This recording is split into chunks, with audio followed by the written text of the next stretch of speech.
Om Sahana Bhavatu Sahano Bhunaktu Saha Viryankaravavahe Tejasvinavadhetamastu Ma Vidvishavahe. Om Shanti Shanti Shanti. Tam Deshikendram Paramam Pavitram Vishwasya Palam Madhuram Yatindram Chitaya Dhrinam Naramuktimantam Viveka Anandamaham Namami.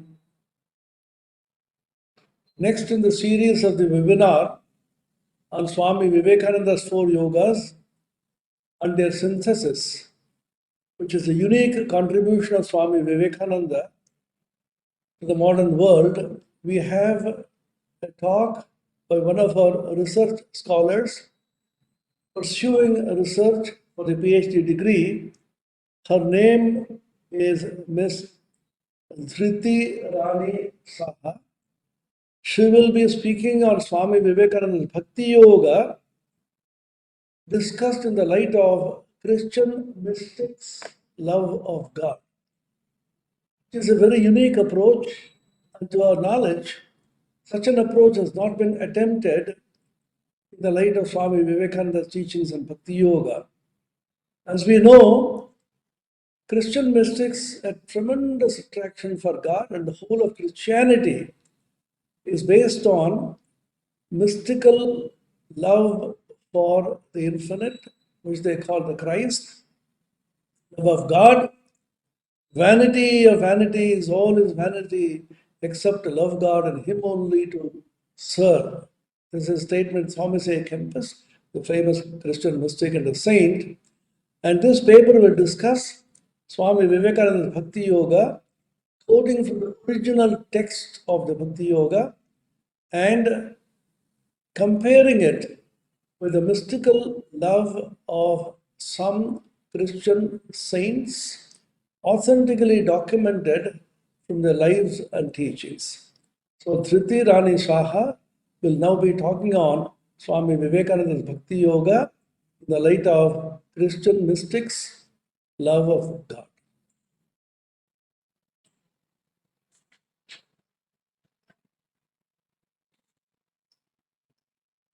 Namaste Yatirajaya Vivekananda Suraye Satchit Sukha Swarupaya Swamine Tapahadine.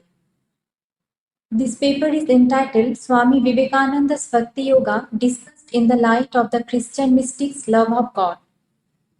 Swami Vivekananda talks about 4 yogas as ways or paths to salvation or ultimate freedom, namely Jnana Yoga, the path of knowledge, Karma Yoga, the path of selfless action, Bhakti Yoga, the path of devotion or divine love, and Raja Yoga, the path of concentration and meditation. One who seeks the union with the Paramatman, Supreme Reality, through knowledge is called a Jnana Yogi.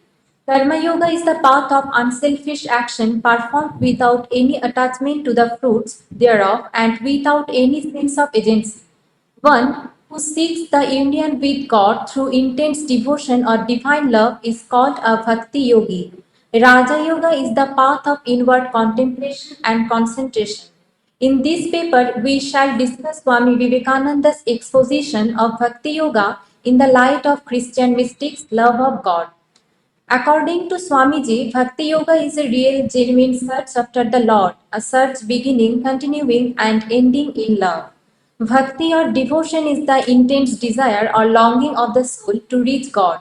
Sri Ramakrishna characterizes such intense desire to reach God as Vyakulata or longing and compares it to a drowning person panting for a breath of air. Bhakti Yoga seems to have been predominant among the Christian mystics, as we shall show in this paper. Jesus Christ has preached the message of a devotee's deep love of God on the one hand, and on the other, God's great love and compassion for the devotee. We can find many similarities between the nature of Christian mystics' love of God and Swamiji's Bhakti Yoga. From the point of view of the Hindu tradition, Jesus Christ appears to echo the traditional spiritual message of Bhakti. This is why religious people in India can relate to the teachings of Jesus Christ and have a natural love and reverence for Jesus Christ. Most Hindu people call Jesus Christ an incarnation of God. Hinduism accepts and respects all religions and considers that the various forms of God worshipped in different religions are but manifestations of the same supreme reality or truth in different names. The contribution of Sri Ramakrishna and his chief disciple Vivekananda to the unity and harmony of religions is immense. Practicing every religion apart from his own religion, Hinduism, and going through the religious practices of all religions, Sri Ramakrishna realized God through all of them, and being rooted in that realization, he proclaimed Joto Mot Toto Path, as faiths as there are paths. That is, each path is as valid as any other path for the realization of God. As there are several faiths or religions, so are numerous ways, each being a valid path to God. The words spoken by the divine incarnations about the ultimate truth of life and creation are basically the same in essence. The same truth has been revealed to us by prophets in all ages. That is why we can notice natural resemblance among devotees of all ages. The paper will attempt to reveal the divine insight of three Christian mystics, namely Saint Francis of Assisi, Joan of Arc, and Teresa of Avila, among the innumerable mystics in the Christian world, and compare them with the insight from the Swami Vivekananda's Bhakti Yoga. Such a comparison reveals remarkable similarities between the two in terms of their thoughts and insights, as succinctly uttered by Swami Vivekananda, all roads lead to Rome. Now I am entering in the first section of my paper. Saint Francis of Assisi, the journey of these Christian mystics, discussed in the light of Swami Vivekananda's Bhakti Yoga. In his lecture on Reason and Religion, Swami Vivekananda says, particular is explained by the general by the more general, until we come to the universal. Following the same trail of reasoning, Swami Vivekananda states the way by which the follower of the path of Bhakti Yoga wants to reach the universal from the particular. The Bhakta wishes to realize that one generalized abstract person in loving whom he loves the whole universe. It is not in loving one person after another that one can love the whole world. What is needed is a different outlook towards world altogether. God being the sum total of all souls, as Swami Vivekananda defined God, the realization of God by a bhakta will therefore mean the realization of the entire cosmic whole as the God of all love. Thus, universal love becomes possible for a bhakta as he comes to realize that this entire world is the manifestation of God. In this way, his love for the world and the welfare of the world become possible. To a bhakta, everything thus becomes sacred because everything belongs to him and is permeated by the divine presence. All are his children, his manifestations. Then, how can the devotee hurt another? How can a devotee be anything but be good to others? As soon as the love of God comes, its sheer result will be love for the entire universe. The more a bhakta moves towards God, the more can he see all things permeated and enveloped by him. The very first verse of the Ishavasya Upanishad, Ishavasyam idam sarvam yatkincha jagatyam jagat tena tyaktena vunjita magritha kasya dhanam. All this manifested world should be enveloped by God, becomes meaningful in the life of a bhakta. Because when the devotee is able to love God, then he begins to see God in the universe. Then can he reach a higher level of this love, and the differences between all the substances in this world are completely removed. One such great mystic in the history of Christian mysticism was Saint Francis of Assisi, who is called the patron saint of ecology because of his intense love for every element in this universe. On November 29, 1979, Pope John Paul II issued a papal bull that declared Saint Francis of Assisi the patron of ecology and of those who promote ecology. The transformation of character through the realization of God is an essential condition for any saint, and Saint Francis of Assisi's life was a glorious example in this respect. He was the son of a wealthy cloth merchant. At an earlier age, he led a life of worldliness. At the age of 19, Francis went to the battlefield against the nearby town of Perugia. In this war, Francis was defeated and was made a prisoner. Francis, who was habituated to a very luxurious life, fell ill in prison. The humiliation of defeat and the harshness of prison life brought about a strange transformation in the inner world of Francis. During that time, longing for God grew more intense in his heart. So, after his release from prison, he embraced the life of utter poverty in the name of Jesus Christ. One day in church, he noticed the crucifix trembling and a voice is being uttered from there in a muffled voice. Francis, go and repair my house, which thou seest is falling into ruin. From that time onward, he devoted himself to the service of the Lord. The mysticism of Francis is portrayed in the following narrations from his life. Francis has been described as a nature mystic, one who finds God in the vast and beautiful fields of nature. Everything spoke to Francis of the infinite love of God. Trees, worms, lonely flowers by the side of the road, all were saints gazing up into the face of God. In this way, creation became the place to find God, and in finding God, he realized his intimate relationship to all creation. Francis respected and honored nature as God's divine creation. In the whole of creation, he saw God's greatness, his divine glory, grace, and love. To him, nature was nothing but the visible manifestation of God. Swami Vivekananda utters in a similar tone, to love the whole universe is possible only by way of loving the Samasti, the universal, which is, as it were, the one unity in which are to be found millions and millions of smaller unities.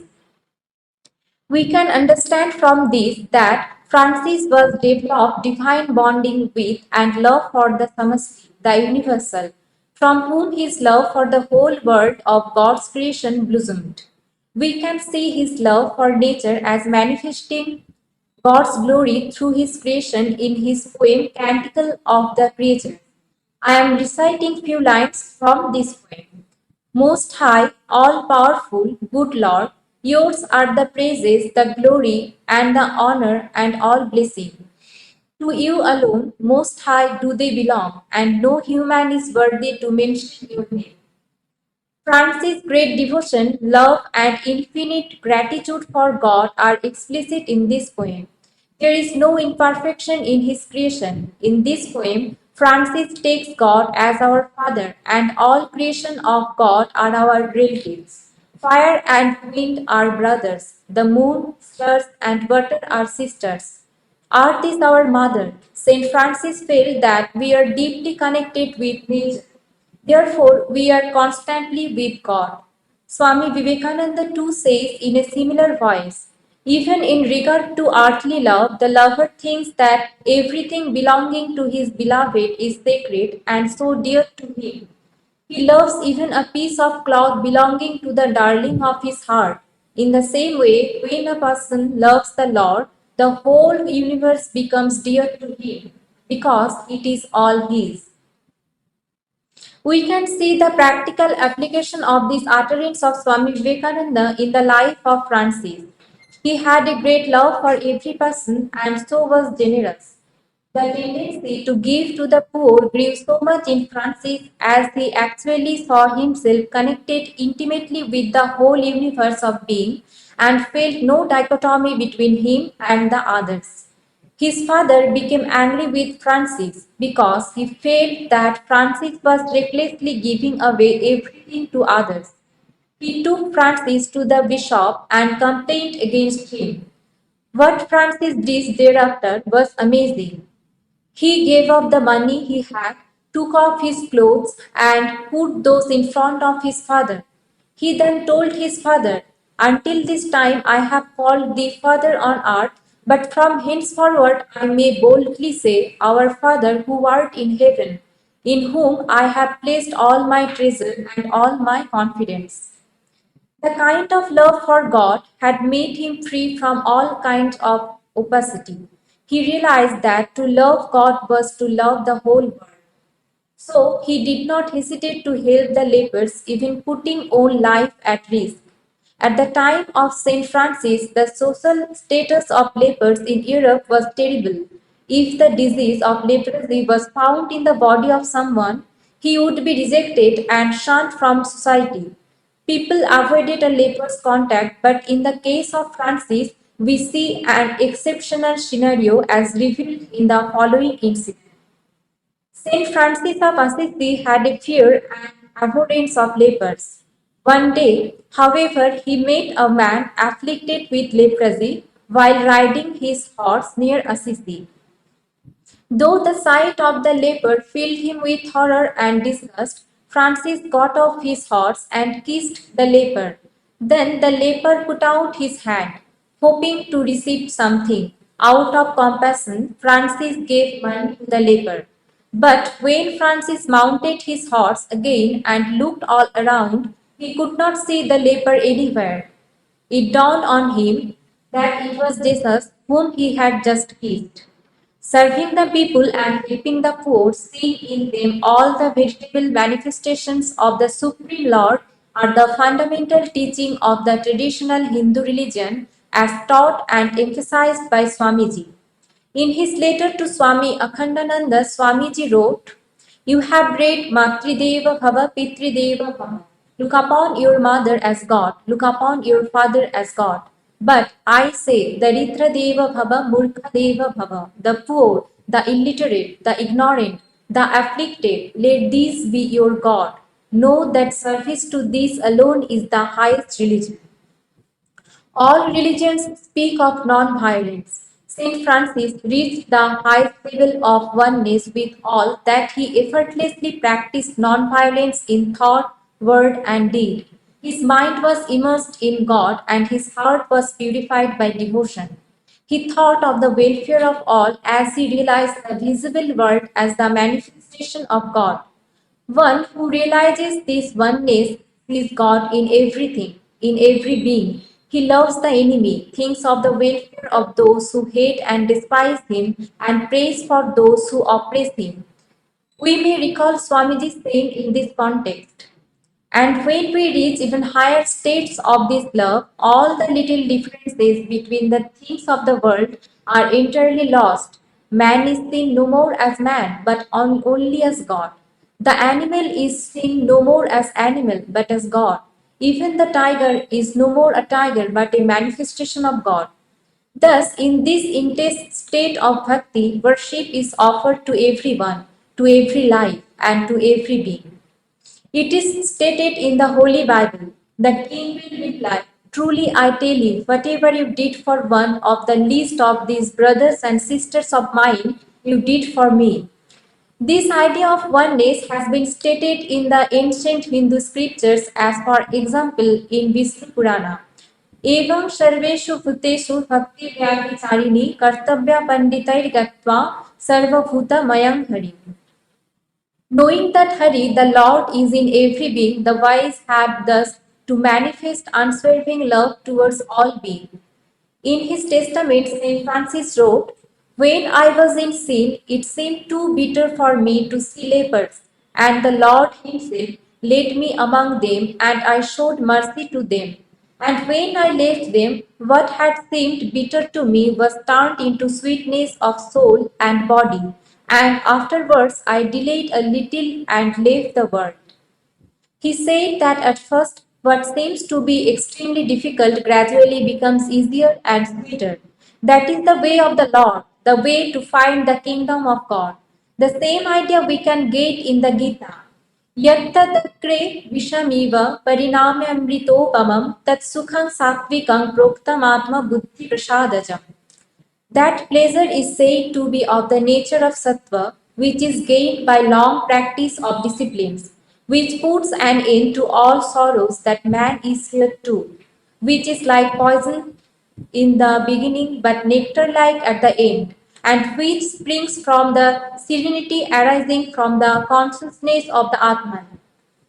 In the light of this verse of the Gita, we can certainly say that Saint Francis was the possessor of Sattva Guna. Francis not only read the Bible, he deeply felt imbued with the teachings of Christ from the core of heart and applied them in his life. Suddenly, a new realization dawned on him, and when he heard the following statement of the Gospel, which he heard being read from the 10th chapter of the Matthew. And as they go, preach, saying, the kingdom of heaven is at hand. Heal the sick, cleanse the lepers, raise the dead, cast out devils. Freely ye have received, freely give. Provide neither gold nor silver, nor brass in your purses. For scrip for your journey, neither two coats, neither shoes, nor yet staves, for the workman is worthy of his meat. Francis was overwhelmed with excitement on hearing this statement. He thought that this advice of the Lord was being uttered for him exclusively for his elevation and edification. Francis came out of the church with joy. He threw away his purse and took off his shoes. He thought that the Lord was making him free from his inadequacies. He felt Lord's mercy. This is how he followed the gospel all his life. Francis himself admits how the Lord himself came and took hold of the hand of his most devoted servant. In the words of Francis, no one showed me what I had to do, but the Most High Himself revealed to me that I should live according to the pattern of Holy Gospel. Saint Francis of Assisi followed the gospel in letter and spirit, fully and perfectly that it seemed to him that the Lord Himself appeared in his heart to constantly guide him. Be it going to the leprosy village and devoting himself to the service of the lepers, or raising money for the reconstruction of the church, or giving away everything he had to the poor. Whatever he did he felt, was in obedience to God's words in the Gospels. It is not just a matter of hearting or believing God's words, but of obeying them to the letter and spirit. Swamiji says, I could preach you thousands of sermons, but they would not make you religious until you practice the method. Saint Francis realized that obedience to the words of God in loving abandon to his divine will is the sign of a true wise man. For he indeed is a fool who does not obey God's words, as the Holy Bible says. Therefore, everyone who hears these words of mine and puts them into practice is like a wise man who built his house on the rock. The rain came down, the streams rose, and the winds blew and beat against that house. Yet it did not fall because it had its foundation on the rock. But everyone who hears these words of mine and does not put them into practice is like a foolish man who built his house on sand. The rain came down, the streams rose, and the winds blew and beat against that house, and it fell with a great crash. We can find the similarity of these words with the words of Lord Krishna in the Bhagavad Gita. Ye tu dharmamritamidam yathuktam paryupasate srattadhanamat parama bhaktastetiva me priyaha. Saint Francis received the stigmata towards the end of his life. Stigmata are the appearance of bodily wounds corresponding to the crucifixion wounds of Jesus Christ. According to the Roman Catholic Church, the presence of stigmata is a sign of a mystical union with suffering of Christ, and a genuine stigmatic must have lived a life of heroic virtue. Saint Francis wrote in his testament about the practice of moral values in spiritual life, the need for renunciation, holiness, dependence on God, and the need for prayer. He spoke clearly about standing by the side of the bereaved and actively doing service work for them. According to Swami Vivekananda, the secret of Bhakti Yoga is that none of the desires and thoughts of the human heart is evil in nature. They need to be controlled gradually until those thoughts reach their climax. Our whole attitude can be divided into two, pleasure and pain. There is also a need for pain. When one suffers without being able to get things or wealth, then pain is being misled. But on the other hand, if one feels intensely restless in pain with thoughts like, why haven't I found God so far? Why haven't I yet attained perfection? Then the pain will be the cause of his liberation. When we get a few points that make us happy, then we have to understand that that kind of happiness is worldly attainments, is not real happiness. We have to elevate our thoughts of happiness to higher and higher levels, ultimately to the happiness of union with God. Our highest goal is to rejoice in the thought of God. To a bhakta, none of these feelings are really bad. Only these feelings ought to be turned towards God. Only we have to subdue those feelings and turn towards God. Joan of Arc. We now turn to another great mystic in the Christian tradition of mysticism and ecstatic love of God, Joan of Arc. To enter the region of higher devotion, renunciation is necessary. According to Swami Vivekananda, one cannot be a perfect bhakta until he is fully prepared for self-sacrifice. No matter however much we take care of the body, it will perish one day. It is not permanent. What should we do then? Blessed are those whose bodies move towards death while serving others. Bhakta is just ready to sacrifice well, even life, for the service of others. Death being the inevitable end of all that we possess in the world, it being the only truth in this world of change, is it not far better to lay down our lives, our bodies for the self-service of others, for the service of others? However much we may prolong our life on this earth, there will come a time when this body will decay and get dissolved. Bhakta says that in this fleeting world where everything is gradually decaying, the best way of living is to use our lives in the service of others, in the service of the whole universe. Terrible body idea is the root of all selfishness in the world. Our great delusion is that this body is me and that it must be protected anyhow. Such an attitude prevents us from sacrificing our lives for the sake of God and for the service of others. If you know for sure that you are completely separate from the body, then there is nothing in this world with which you will have conflict, that you are free from all selfishness. That is where the true devotee says that we have to be indifferent to the world and worldly pursuits. This is real self-surrender.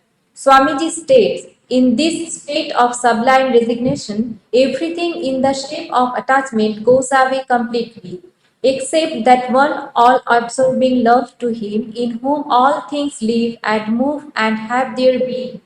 This attachment of love to God is indeed one that does not bind the soul but effectively breaks all its bondages. John was born on January 7, 1412, in Domremy, France, to a small peasant family. She grew up very religiously, spending her time tending to the farm cattle. When she was 12, Joan began to dream that angels and saints were coming and telling her, save France. Since then, Joan had been determined to save France.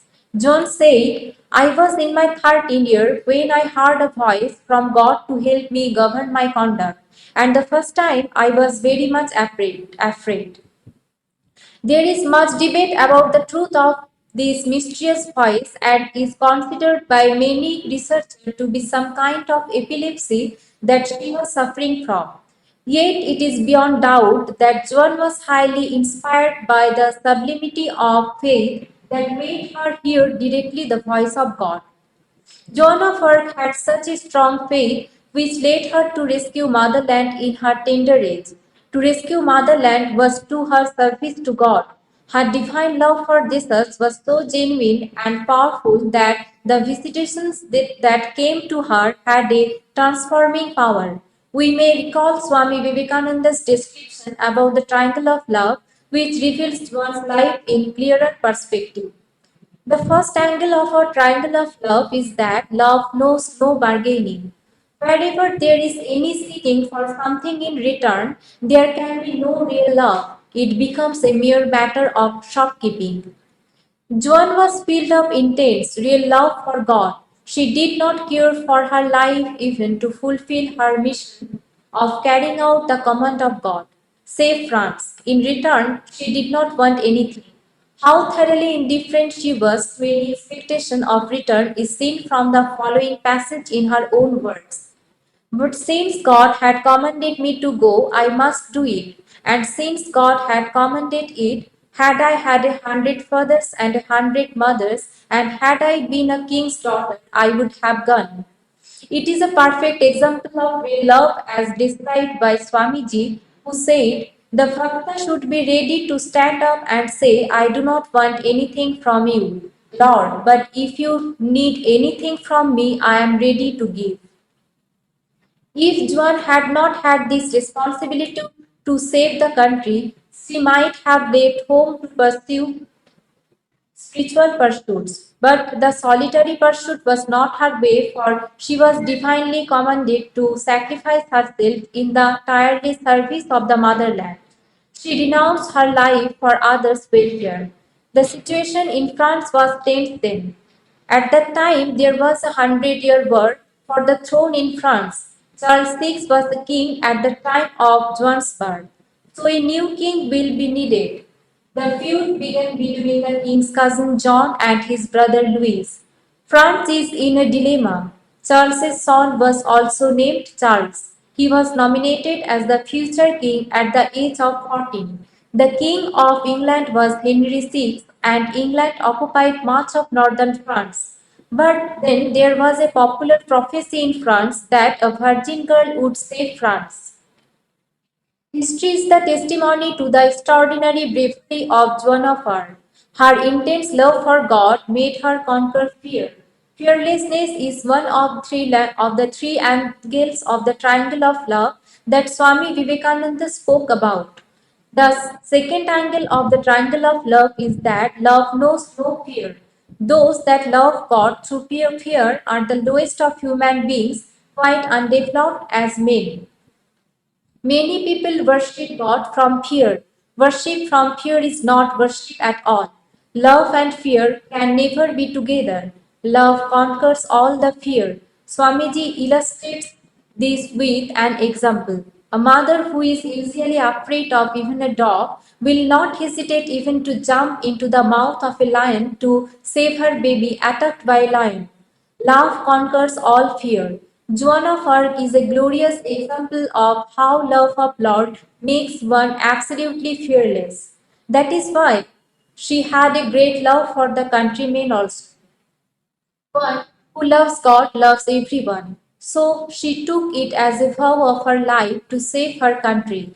She fearlessly bore the great light of the gospel in the complex events of history. By a strange turn of circumstances, she was punished to death and was burned to death in Rouen, a busy town on the banks of the Seine. The ashes were then sprinkled in the river. She was only 19 years old then. 25 years later, Joan was declared innocent, and in 1920 the Catholic Church declared Joan a saint. Catholic Christians now celebrate his death.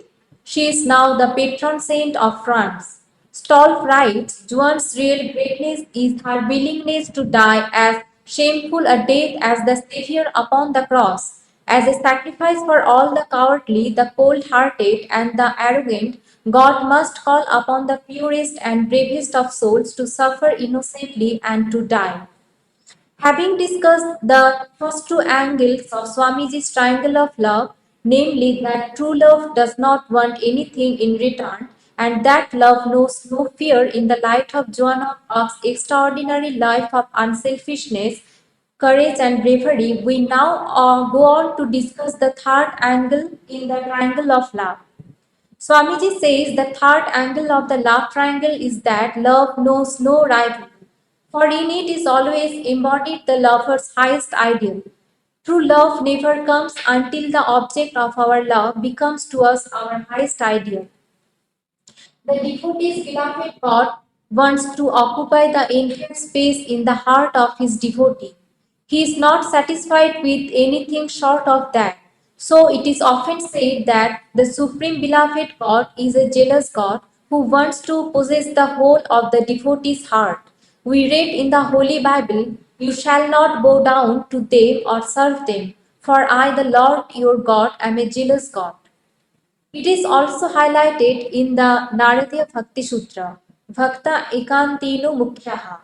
It denotes primary devotees are those who have one-pointed love for God. The Bhagavad Gita calls this Nitya Yukta and Eka Bhakti. तेषां ज्ञानी नित्ययुक्त एकभक्तिर्विशिष्यते प्रियो हि ज्ञानिनत्यर्थमहं स च मम प्रियः. It denotes of them the man of knowledge endowed with constant steadfastness and one-pointed devotion excels. For I am very much dear to the man of knowledge, and he too is dear to me. Bhagavan Sri Krishna exhorts, "Ananyas chintayanto mang ye janaha paryupasate tesham nityabhiyuktanam yogakshemam vahamyaham." It denotes those persons who, becoming non-different from me and meditative, worship me everywhere. For them who were ever attached to me, I arrange for securing what they lack and preserving what they have. Joan of Arc had such one-pointed love for God. Joan's love revolved around God and God alone. She did not have the slightest thought of her little self, for true, pure love can blossom only where there is no trace of selfishness. She said, "I place trust in God, my Creator, in all things. I love Him with all my heart." She did not even expect happiness or peace. Her love was completely selfless. She left her home, her family, in order to carry out the command of God. Well has it been said of her. Saint Joan of Arc is very accessible as a saint. The combination of her patriotism and her spirituality, all her acts were ultimately rooted in her love of Christ. The liberation of her people was the work of human justice, which one carried out in charity for love of Jesus. Pope Emeritus Benedict XXVI, the French saint, said at a 2011 papal audience, "Her Holiness is a beautiful example for lay people engaged in politics, especially in the most difficult situations. Faith is the light that guides every decision." One another symbol of her pure love of God was her humility. The Holy Bible says, "Blessed are the poor in spirit, for theirs is the kingdom of heaven." Blessed are the merciful, for they shall obtain mercy. Blessed are the pure in heart, for they shall see God. If one wants to get spiritual inheritance from the Divine Master God, one has to be the embodiment of humility. If a person has arrogance, then he is not fit for higher knowledge. Joan of Arc possesses humility. What sticks out is that Saint Joan is not overwhelmed by her great success. Her prayerful life keeps her grounded. Vincent Ryan, PhD, Assistant Professor of History at Aquinas College in Nashville, wrote in the foreword of the book named The Maid of Orleans, "The Life and Mysticism of Joan of Arc." People gravitate to her. They are drawn by her humble confidence. It might seem like a contradiction, but they are also attracted by her confidence in her mission, in the rightness of the cause, and that she is doing God's will. There is no sense of haughtiness in her, just this humble confidence and determination. It is natural for one who loves God to be humble because in every deed the devotee feels the mercy of God. In all actions, the devotee seeks God's goodwill. Teresa of Avila, another great mystic, emphasizes humility much more in the spiritual context. Teresa of Avila. According to Swamiji, there are two divisions of bhakti. As Swamiji said, Bhakti Yoga, as we have said, is divided into the Gauni or the preparatory and the Para or the supreme forms. Worship, meditation, prayer, rituals, etc. are included in the Gauni or the preparatory Bhakti, and the Para Bhakti is nothing but the supreme form of Gauni Bhakti. The devotee who has attained Parabhakti does not need the ceremony. There is no need for scripture, idols, temples, and so forth. But Parabhakti is not easy at all. It is difficult for us to understand the true meaning of love for God. We have an idea of love for earthly objects or persons. We love our parents, we love our children, we love money, fame, value, or power, and many other things. But love for God is another matter because we do not understand our relationship with Him. Everything we love is perceptible, but we have no perception of God. That is why it is difficult for us to have any idea about love for God. But those who have experience in this matter can guide us on how we can love Him. They speak about various forms of love like Dasya Bhava, Sakhya Bhava, Vatsalya Bhava, Madhura Bhava, by which we can love God more easily. All these bhavas constitute the Parabhakti or Supreme Bhakti, but not in the Gauni Bhakti or preparatory Bhakti. That bhava in which that devotee surrenders to God as a servant of God is called Dasya Bhava. When the devotee loves God as a friend or companion, it is called Sakhya Bhava. Another form is Vatsalya Bhava, wherein the devotee loves God as a child. That bhava in which the devotee thinks of God as the bridegroom is called Madhura Bhava. The relation between Sri Krishna and Radha is the best example of Madhura Bhava. Sri Ramakrishna said one should assume a particular attitude towards God as while praying to Him, the attitude of friend or servant or son or hero. According to Narada, a great devotee, Parabhakti has 11 forms. Guna Mahatmya Sakti, Rupa Sakti, Puja Sakti, Smarana Sakti, Dasya Sakti, Sakhya Sakti, Kanta Sakti, Vatsalya Sakti, Atma Nivedana Sakti, Tanmayata Sakti, Parama Viraha Sakti Rupa, Ekadhapi Ekadasadha Bhavati. It denotes, though itself only one, Bhakti manifests itself with 11 forms, love of the glorification of the Lord's blessed qualities, love of His enchanting beauty, love of worship, love of constant remembrance, love of service, love of God as a friend, love of self-surrender to Him, love of complete absorption in Him, and love of the pain of separation from Him. Teresa of Avila, great Christian mystic, wrote in her book named The Way of Perfection, address him sometimes as a father or as a brother, or again as a master or as your bridegroom, sometimes in one way and sometimes in another, for he will teach you what he wishes you to do. Everyone chooses the path according to their own choice, but the hardest and greatest feeling is in the Madhura Bhava. In this form, the lover and the loved, the devotee and God, are united in love. They become one. The distinction melting away in pure love. This form of Parabhakti has been termed as the highest and the best because in it the devotee does not have a separate entity. In this context, Swami Vivekananda said, in this sweet representation of divine love, God is our husband. We are all women. There are no men in this world. There is but one man, and this is He, our beloved. All that love which man gives to woman or woman to man has here to be given up to the Lord. There are so many persons who have resorted to this very form of love. Among the Christian mystics, Teresa of Avila was a perfect representative of Madhura Bhava. Madhura Bhava was intense in her life. Teresa of Avila was a Spanish nun of the 15th century. She was a mystic of the highest order. She records her mystic experiences in her books The Way of Perfection, The Interior Castle, Conception on the Love of God, etc. One unique aspect of her mysticism was the Madhura Bhava that she got spiritually married to God. It is clear from the statement of an article named Teresa of Avila by Karl Mackelman. About 10 years before she died, she experienced a sense of being spiritually married to Christ, leading to an abiding sense of union with Him.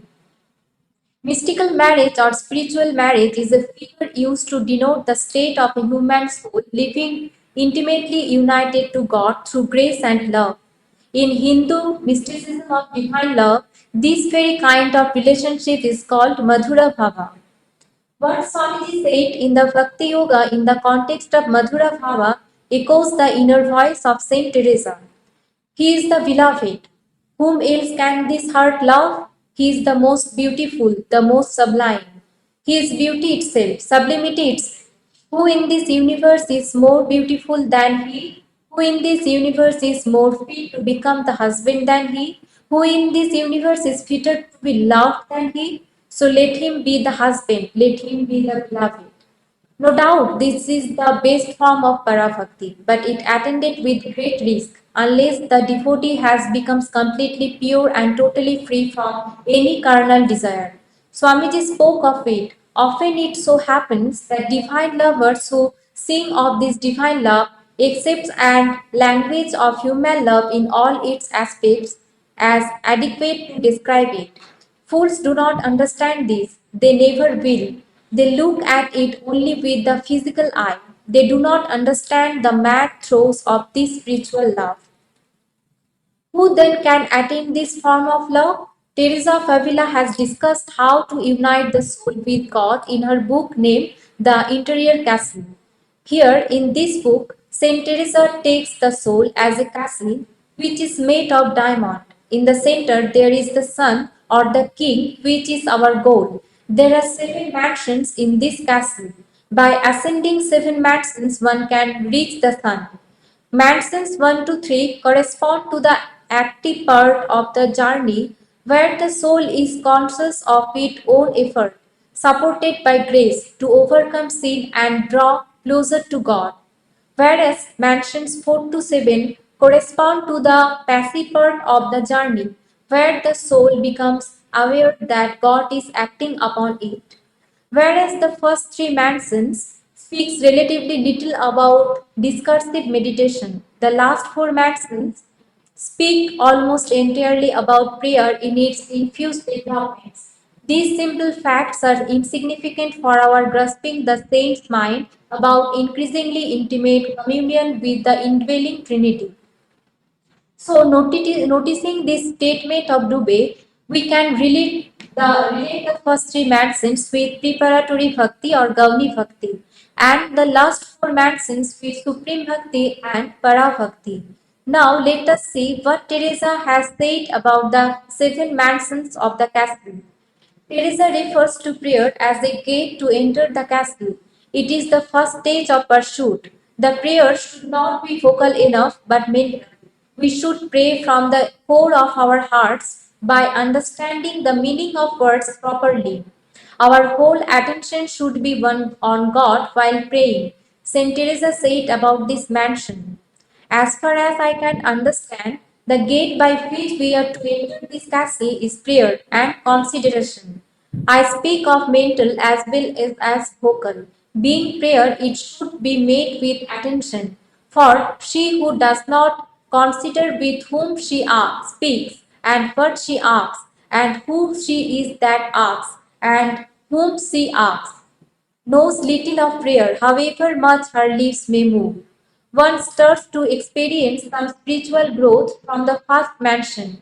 In the second mansion, she starts to feel the essence of spirituality, but still in this stage, she remains in a dilemma. On the one hand, the worldliness attracts her, and on the other hand, she feels love for God. In this situation, Teresa's advice is to hear God and follow Him. In Teresa's voice, it is very strange indeed that though we are full of 1,000 impediments and contradictions and have such virtues as can scarcely move, being but just born, and God grant they have begun to be born. Still, we are not ashamed to desire delights in prayer and to complain of aridities.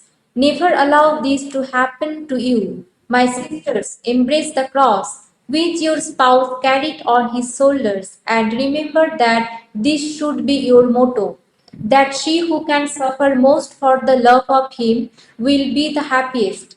Let everything else be secondary to this. If our Lord shall grant you this favor, give him many thanks for it.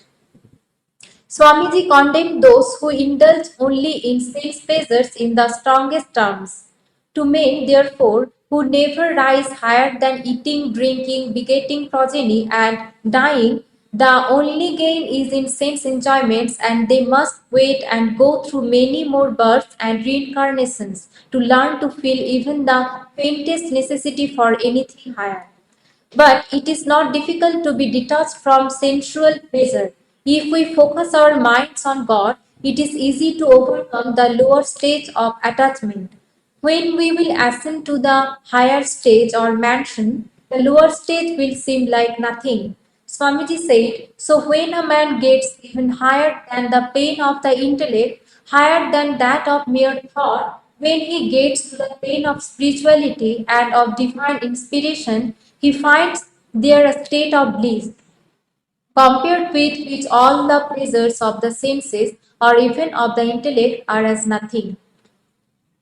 Renunciation becomes easier in the path of devotion in Bhakti Yoga. Swamiji describes how a Bhakti yogi renounces all little loves for God. The renunciation necessary for the attainment of bhakti is not obtained by killing anything, but just comes in as naturally as in the presence of any increasingly stronger light.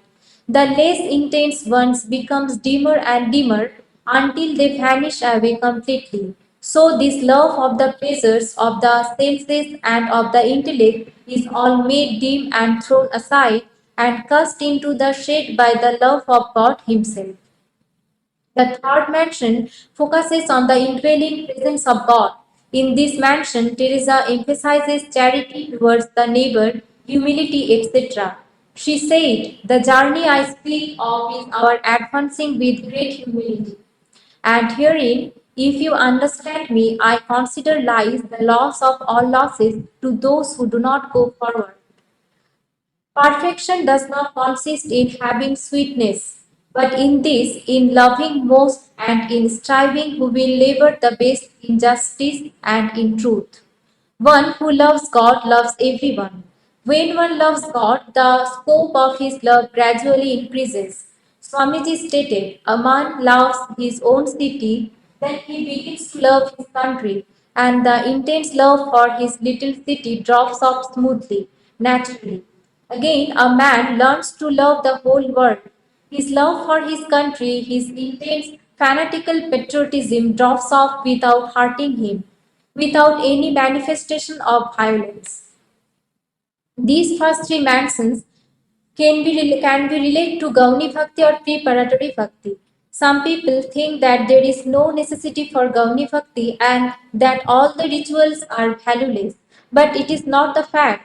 Gauni Bhakti helps to reach the Para Bhakti. So Swamiji said, we shall find as we go on how in the preparatory stage we unavoidably stand in need of many concrete helps to enable us to get on.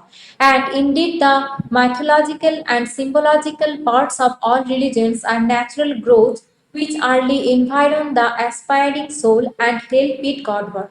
In the fourth mansion, one becomes more spiritually virtuous than the previous mansion. He loses appetite for all the worldly things and savors more divine delight. Saint Teresa said, the most pleasing and substantial service we can do for God is to have only His honor and glory in view, and to forget ourselves, our own benefit, delight, and pleasure. Dewey, in his book named Fire Within Saint Teresa of Avila, Joan of the Cross and the Gospel on Prayer, has told about this mansion. Infused contemplation is divinely given, general, non conceptual, loving awareness of God.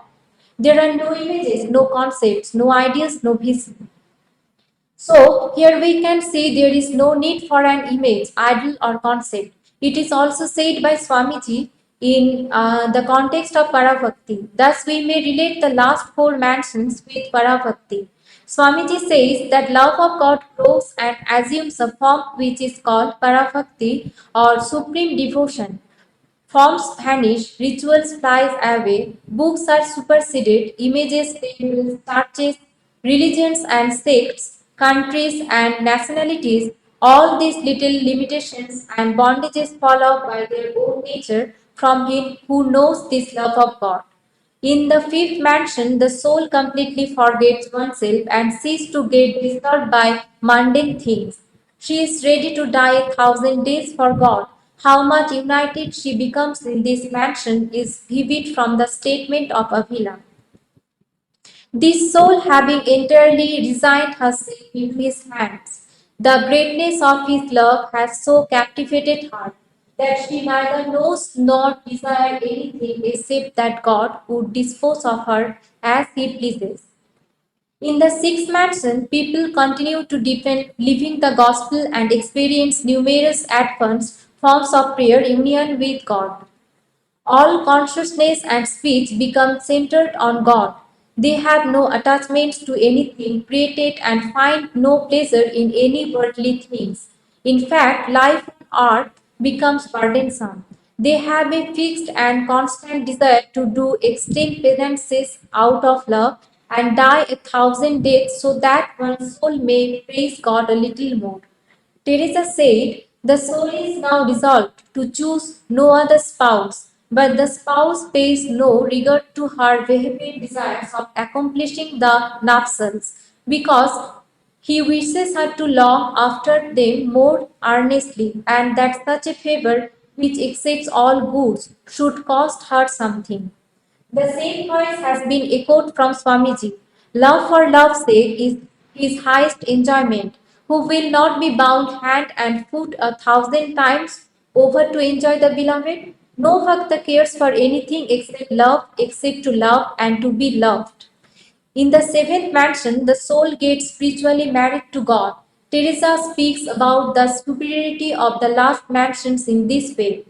The difference between this mansion and the real and the rest is that there are scarcely ever any additives or interior disturbances like what used to be at other times in all the rest. But the soul is almost always in quiet, and she is never afraid that this sublime gift would be counterfeited by the devil, and therefore she is confident it comes from God.